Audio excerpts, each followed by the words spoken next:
জুলাই এবং আগস্ট বিপ্লবের পর সাধারণ মানুষ সরকারের বিভিন্ন কার্যক্রমের সমালোচনা করছেন, নিজ মতামত প্রকাশ করছেন কিংবা বাক স্বাধীনতার প্রয়োগ করছেন এবং এটা একটি রাষ্ট্রের এগিয়ে যাওয়ার জন্য খুবই গুরুত্বপূর্ণ। অনেক সময় আমরা সমালোচনা করতে গিয়ে রাষ্ট্র এবং সরকারকে আমরা আসলে এক করে দেখছি। আজকে আমরা জানার চেষ্টা করব যে রাষ্ট্র এবং সরকার কি এক কিংবা ভিন্ন।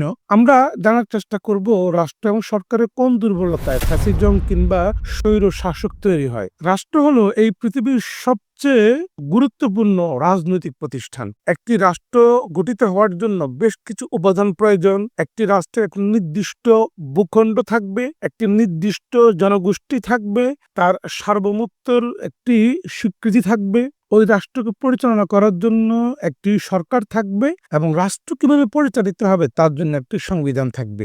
অনেকেই চ্যানেলটিকে এখন সাবস্ক্রাইব করেননি, আপনারা এখনই চ্যানেলটি সাবস্ক্রাইব করে ফেলুন।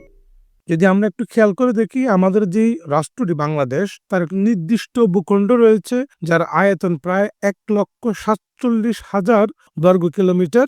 আমাদের একটি নির্দিষ্ট জনগোষ্ঠী রয়েছে যাদেরকে আমরা বলছি বাংলাদেশি কিংবা বাঙালি। আমাদের একটি সার্বভৌমত্বের ক্ষমতার আমরা অধিকারী এবং আমাদের এই সার্বভৌমত্বের প্রতীক হচ্ছেন আমাদের সশস্ত্র বাহিনী, বাংলাদেশ সেনাবাহিনী, নৌবাহিনী, বিমান বাহিনী কিংবা আমাদের যে সীমান্ত রক্ষী বাহিনী, তাদের সমন্বয়ে আমাদের এই সার্বভৌমত্ব প্রতিনিয়ত প্রোটেক্ট হয়। কিংবা এই রাষ্ট্রকে পরিচালনা করার জন্য আমাদের একটি সরকার রয়েছে যেটা প্রতি 5 বছর পর পর নির্বাচিত হওয়ার কথা এবং এই বাংলাদেশ রাষ্ট্রটি কিভাবে পরিচালিত হবে তার জন্য একটি সংবিধান রয়েছে। আমরা যদি একটু খেয়াল করে দেখি যে ব্রিটিশ শাসন আমলে বাংলাদেশ, ভারত, পাকিস্তান এই প্রত্যেকটি দেশের আলাদা জনগোষ্ঠী ছিল, সাংস্কৃতিক একটি পরিচয় ছিল কিংবা একটি নির্দিষ্ট ভূখণ্ড ছিল।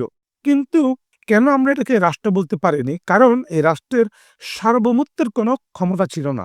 সার্বভৌমত্ব ছিল ব্রিটিশ সাম্রাজ্যের অধীন। কিংবা যদি আমরা দেখি ৭১ সালের আগে ভারত বা পাকিস্তানের ক্ষেত্রেও সেম। ভারত পাকিস্তান দুইটা আলাদা রাষ্ট্র, আলাদা দেশ ছিল, ভূখণ্ড ছিল, আলাদা ওদের জনগোষ্ঠী ছিল, আলাদা সাংস্কৃতিক পরিচয় ছিল। কিন্তু যে বিষয়টা ছিল না সেটা হচ্ছে সার্বভৌমত্বের ক্ষমতার অধিকারী বাংলাদেশের হাতে ছিল না। আমাদের বাংলাদেশিদের সার্বভৌমত্ব ছিল পাকিস্তানিদের হাতে, যার জন্য মুক্তিযুদ্ধ সংগঠিত হয়েছিল।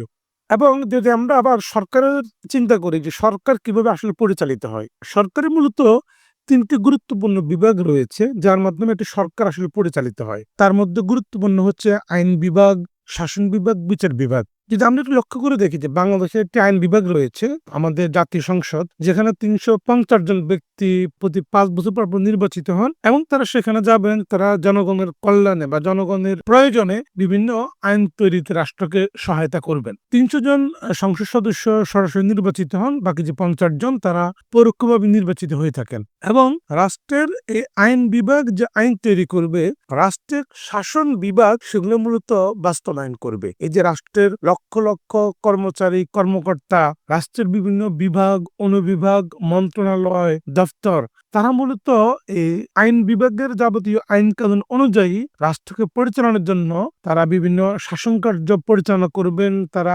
বাস্তবায়ন করবেন, তারা রাষ্ট্রের নিরাপত্তা, আইন শৃঙ্খলা এগুলোকে তারা মেনটেন করার চেষ্টা করবেন এবং রাষ্ট্র সঠিকভাবে পরিচালিত হচ্ছে কিনা, জনগণের জানমালের নিরাপত্তা বিধান হচ্ছে কিনা, এই সমস্ত বিষয় দেখভালের জন্য রাষ্ট্রের আরেকটি গুরুত্বপূর্ণ বিভাগ রয়েছে, সেটা হচ্ছে বিচার বিভাগ।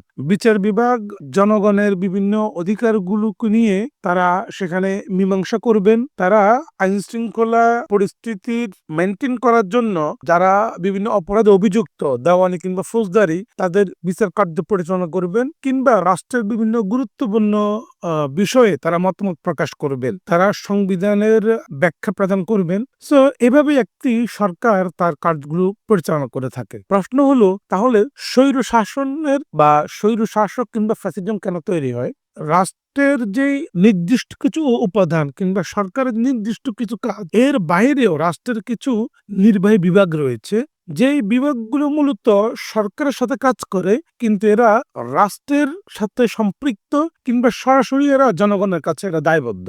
যেমন রয়েছে রাষ্ট্রপতির কার্যালয়, নির্বাচন কমিশন, সরকারি কর্ম কমিশন, অ্যাটর্নি জেনারেলের কার্যালয়, মহাহিসাব নিরীক্ষক কিংবা নিরীক্ষণের কার্যালয়, রাষ্ট্রের শাসন বিভাগ, আইন বিভাগ, বিচার বিভাগ, বাংলাদেশ ব্যাংক, বিভিন্ন সাংবিধানিক প্রতিষ্ঠান। সো যখন কোন একটি সরকার চায় দীর্ঘদিন ক্ষমতায় থাকবে, একনায়ক হবে কিংবা দেশকে সে তার মতো করে পরিচালনা করবে, কোনো মতেই সে ভিন্ন মতকে গুরুত্ব দিবে না কিংবা অ্যাকসেপ্ট করবে না, তখন সে মূলত যে কাজটি করে, রাষ্ট্রের যে নির্বাহী বিভাগগুলো রয়েছে, সাংবিধানিক প্রতিষ্ঠানগুলো রয়েছে, এই প্রতিষ্ঠানগুলোতে নিজস্ব দালাল কিংবা দাস বা নিজ রাষ্ট্রের যে প্রধান ওনাকে গুরুত্ব দেয় এমন মানুষকে তারা নিয়োগ প্রদান করে। তারা নির্বাচন কমিশন কিংবা বাংলাদেশ ব্যাংক কিংবা রাষ্ট্রপতির কার্যালয়, সরকারি কর্ম কমিশন, অ্যাটর্নি জেনারেল, প্রত্যেকটি প্রতিষ্ঠানে নিজের পছন্দ অনুযায়ী একেবারেই যারা রাষ্ট্রপ্রধানের অত্যন্ত অনুগত বাধ্যগত এরকম মানুষজনকে তারা নিয়োগ প্রদান করে। সো এই মানুষগুলো তাদের ক্ষমতা কিংবা তাদের দায়িত্ব ভুলে গিয়ে তারা মূলত সরকার প্রধানের পা চাটে কিংবা দালালি করে এবং এভাবে তারা একটি প্রতিষ্ঠানকে দেউলিয়াতের দিকে নিয়ে যায় এবং একই সাথে তারা ভিন্ন মত দমনে কিংবা ভিন্ন মতাবলম্বীদের তারা বিভিন্নভাবে নির্যাতন করে, তাদের বাকস্বাধীনতাকে হরণ করে এবং এভাবেই একটি রাষ্ট্রের শাসক ডে বাই ডে স্বৈর শাসকে পরিণত হয়, একটি রাষ্ট্রের শাসক ফ্যাসিজমের দিকে চলে যায়, যেটা আমরা দেখেছি মূলত আমাদের বাংলাদেশে গত 15 বছরে। সো এই ভিডিওটা দেখলে আপনারা বুঝতে পারবেন যে শেখ হাসিনা কিভাবে ডে বাই ডে স্বৈর শাসকে পরিণত হয়েছেন এবং অদূর ভবিষ্যতে যদি একটি সুন্দরভাবে একটা সংস্কার কার্যক্রম পরিচালনা করা না হয়, রাষ্ট্র আবারও সেদিকেই ধাবিত হবে। ধন্যবাদ সবাইকে। আসসালামু আলাইকুম।